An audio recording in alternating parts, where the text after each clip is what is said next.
Today we will examine the Trump administration's sudden decision to withdraw U.S. forces from northern Syria and abandon our Kurdish allies.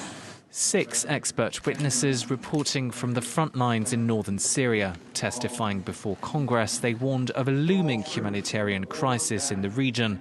Among them, Ilham Ahmed of the Syrian Democratic Council, the political wing of the Kurdish-led forces in northern Syria. We have not forgotten what America has done for us. We have won together on the ground. Unfortunately, after the agreement between Mr. Trump and Mr. Erdogan, Turkish warplanes have started flying over our heads. And today, we are at war with Turkey. We understand that America wants to pursue its own strategy. But you could have warned us that you were leaving. We could have prepared to defend ourselves. We know that Congress has power. We have faith in you. Help us.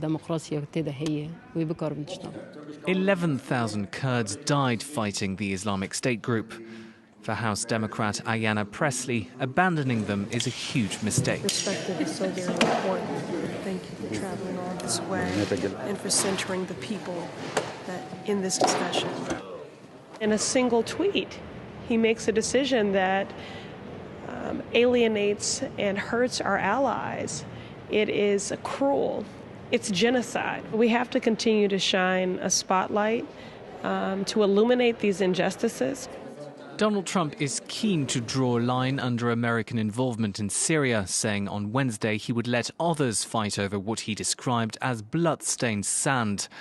For a majority of US politicians, however, Trump's betrayal of the Kurds is a major blow to America's credibility, one that will take years to mend.